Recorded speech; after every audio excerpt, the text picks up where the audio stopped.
Price the lord. ಇಂದಿನ ವಾಚನದ ಧ್ಯಾನಕ್ಕೆ ತಮಗೆಲ್ಲರಿಗೂ ಸ್ವಾಗತ.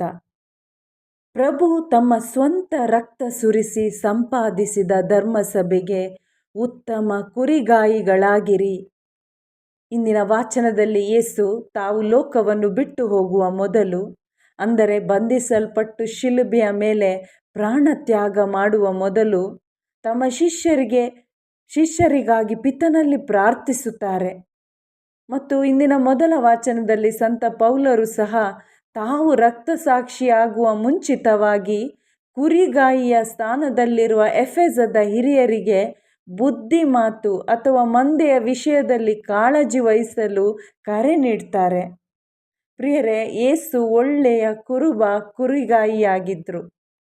ಇವತ್ತು ಈ ಒಂದು ವಾಚನ ನಮಗಲ್ಲ ಎಂಬ ಒಂದು ಆಲೋಚನೆ ನಮ್ಮ ಮನಸ್ಸಿನಲ್ಲಿ ಇರ್ಬೋದು. ಇದು ಅಧಿಕಾರಿಗಳಿಗೆ, ಉನ್ನತ ಸ್ಥಾನದಲ್ಲಿ ಇರುವವರಿಗೆ, ಚರ್ಚ್ ಲೀಡರ್ಸ್ಗಳಿಗೆ, ಶೆಪರ್ಡ್ ಅಥವಾ ಕುರಿಗಾಯಿಯಾಗಿ ಕಾರ್ಯ ಮಾಡುವವರಿಗೆಂದು ನಾವು ತಿರಸ್ಕಾರ ಮಾಡಬಹುದು.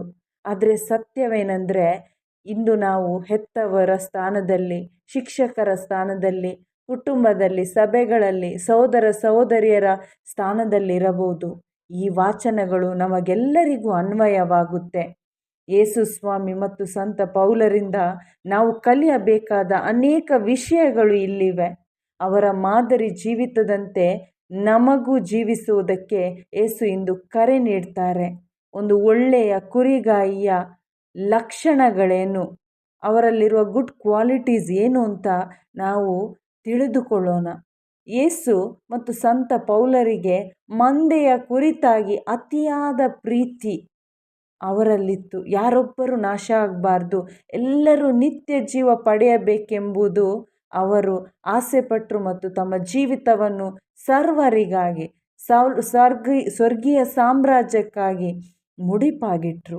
ಇಲ್ಲಿ ನಾವು ನೋಡ್ತೇವೆ ಯೇಸು ತಂದೆಯಲ್ಲಿ ಶಿಷ್ಯರಿಗಾಗಿ ಪ್ರಾರ್ಥಿಸೋದನ್ನು. ಪಿತನೇ, ನಾನು ನಿಮ್ಮಲ್ಲಿ ಒಂದಾಗಿರುವಂತೆ ಇವರು ನಮ್ಮಲ್ಲಿ ಒಂದಾಗಿರಲಿ ಎಂದು ಪ್ರಾರ್ಥಿಸ್ತಾರೆ. ಇವರನ್ನು ಸಂರಕ್ಷಿಸಿ ಕಾಪಾಡಿರಿ ಎಂದು ಪ್ರಾರ್ಥಿಸ್ತಾರೆ. ದೈವ ಯೋಜನೆಯನ್ನು ಇವರಿಗೆ ತಿಳಿಯಪಡಿಸಿ ಎಂದು ಪ್ರಾರ್ಥಿಸ್ತಾರೆ. ನಿಜವಾದ ಆನಂದ ಇವರು ಅನುಭವಿಸಬೇಕು ಅಂತ ಪ್ರಾರ್ಥಿಸ್ತಾರೆ. ಕೇಡಿನಿಂದಲೂ ಕೇಡಿಗನಿಂದಲೂ ಇವರನ್ನು ಕಾಪಾಡಿ ಎಂದು ಪ್ರಾರ್ಥಿಸ್ತಾರೆ. ಪ್ರಿಯರೇ, ಯೇಸುವೆ ಸ್ವತಃ ಇಷ್ಟಾಗಿ ಪ್ರಾರ್ಥಿಸಬೇಕಾದ್ರೆ ನಾವು ಇನ್ನೆಷ್ಟು ಪ್ರಾರ್ಥಿಸಬೇಕು? ನಾವು ಪ್ರಾರ್ಥನೆ ನಮ್ಮ ಉಸಿರಾಗಬೇಕು. ಇವತ್ತು ನಾವು ನಮ್ಮ ಶಿಷ್ಯರಿಗಾಗಿ, ಅಂದರೆ ನಮ್ಮ ಕುಟುಂಬದಲ್ಲಿ ನಮ್ಮ ಮಕ್ಕಳಿರ್ಬೋದು, ಸಹೋದರ ಸಹೋದರಿಯರಿರ್ಬೋದು, ಧರ್ಮಸಭೆಯಲ್ಲಿ ನಮ್ಮ ಕೈಯಲ್ಲಿರುವ ಮಂದೆ ಇರ್ಬೋದು, ಅಥವಾ ನಾವು ಶಿಕ್ಷಕರಾದರೆ ನಮ್ಮ ಕೈಯಲ್ಲಿರುವ ವಿದ್ಯಾರ್ಥಿಗಳಿರ್ಬೋದು, ನಾವು ಎಲ್ಲರಿಗಾಗಿ ಪ್ರಾರ್ಥಿಸುವವರಾಗಬೇಕು. ಯಾರೊಬ್ಬರು ನಿತ್ಯ ಜೀವ ಕಳೆದುಕೊಳ್ಬಾರ್ದು. ಪ್ರಿಯರೇ, ಇನ್ನಿತರ ಕ್ವಾಲಿಟೀಸ್ ನಾವು ನೋಡಬೇಕಾದ್ರೆ ಕುರಿಮಂದೆಯ ಬೆಳವಣಿಗೆ ಕುರಿಗಾಯಿಯ ಮೇಲೆ ಅವಲಂಬಿಸಿದೆ. ಕುರಿಗಾಯಿ ಆತ್ಮಿಕವಾಗಿ ಆರೋಗ್ಯವಾಗಿದ್ದರೆ, ಬೆಳೆದರೆ ಆತ ಕುರಿಗಳನ್ನು ಬೆಳೆಸುತ್ತಾನೆ. ಕುರಿಗಳು ಕುರುಬನನ್ನು ಹಿಂಬಾಲಿಸುವುದರಿಂದ ಇವತ್ತು ನಾವೊಂದು ಚರ್ಚ್ನಲ್ಲಿ ಅಥವಾ ಪ್ರಾರ್ಥನಾ ತಂಡದಲ್ಲಿ ಅಥವಾ ಕುಟುಂಬಗಳಲ್ಲಿ ಲೀಡರ್ಸ್ ಆದರೆ ನಮ್ಮನ್ನು ನೋಡಿ ಇತರರು, ನಮ್ಮ ಮಕ್ಕಳಿರ್ಬೋದು, ಸಭೆಯಲ್ಲಿ ವಿಶ್ವಾಸಿಗಳಿರ್ಬೋದು, ನಮ್ಮನ್ನು ಹಿಂಬಾಲಿಸುತ್ತಾರೆ. ನಾವು ಲೋಕವನ್ನು ಪ್ರೀತಿ ಮಾಡುವವರಾದರೆ ನಮ್ಮನ್ನು ಹಿಂಬಾಲಿಸುವ ವಿಶ್ವಾಸಿಗಳು, ನಮ್ಮ ಮಕ್ಕಳು ಅಥವಾ ಶಾಲೆಯಲ್ಲಿ ವಿದ್ಯಾರ್ಥಿಗಳು ನಮ್ಮಂತೆ ಲೋಕದ ಲೌಕಿಕ ವಿಷಯಗಳಿಗೆ ಅಧಿಕ ಗಮನ ಕೊಡುವವರಾಗುತ್ತಾರೆ. ಅದೇ ನಾವು ಒಂದು ವೇಳೆ ಪರಿಶುದ್ಧಾತ್ಮರ ಅನ್ಯೋನ್ಯತೆಯಲ್ಲಿ, ದೇವರ ಕೃಪೆ ಮತ್ತು ಯೇಸು ಪ್ರೀತಿಯಲ್ಲಿ ನಾವು ಪ್ರವರ್ಧಿಸುವವರಾದರೆ ನಮ್ಮ ಮಂದೆ, ನಮ್ಮ ಕೈ ಕೆಳಗಿರುವ ನಮ್ಮ ಮಂದೆ ಅದೇ ರೀತಿಯಲ್ಲಿ ಅವರು ನಮ್ಮನ್ನು ಹಿಂಬಾಲಿಸುವವರಾಗಿದ್ದಾರೆ.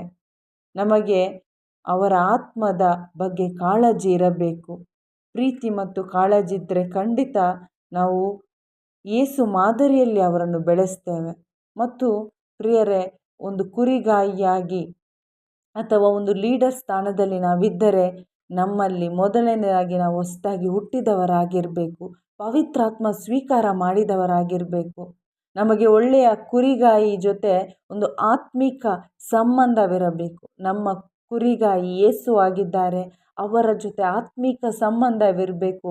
ವೈಯಕ್ತಿಕ ಪ್ರಾರ್ಥನೆ ನಮ್ಮ ಉಸಿರಾಗಿರಬೇಕು. ದೇವರ ವಾಕ್ಯವನ್ನು ದಿನೇ ಆತ್ಮಿಕ ಆಹಾರವಾಗಿ ನಾವು ಕಲಿತುಕೊಂಡು ಗ್ರಹಿಸಿಕೊಂಡು ನಾವು ಈ ಪವಿತ್ರಾತ್ಮರ ಪ್ರೇರಣೆಯಂತೆ ಜ್ಞಾನದಿಂದ ಮಂದೆಯನ್ನು ದೇವರು ಬಯಸುವ ರೀತಿಯಲ್ಲಿ ಮುನ್ನಡೆಸಬೇಕು. ಪ್ರಿಯರೇ, ಇನ್ನೂ ನಾವು ಹಠಮಾರಿಗಳಾದರೆ, ನಮ್ಮ ಸ್ವಾರ್ಥ ಲಾಭಕ್ಕಾಗಿ ನಾವು ಮಂದೆಯನ್ನು ನೋಡುವುದಾದರೆ ಖಂಡಿತ ತೋಳಗಳು ಬಂದು ಮಂದೆಯನ್ನು ಚದುರಿ ಹಾಕುತ್ತವೆ, ನಾಶ ಮಾಡ್ತವೆ ಮತ್ತು ಅವರ ನಾಶನಕ್ಕೆ ಮತ್ತು ವೈಯಕ್ತಿಕವಾಗಿ ನಮ್ಮೆಲ್ಲರ ನಾಶನಕ್ಕೆ ನಾವೇ ಹೊಣೆಯಾಗಿರುತ್ತೇವೆ. ಆಮೇನ್. Praise the lord.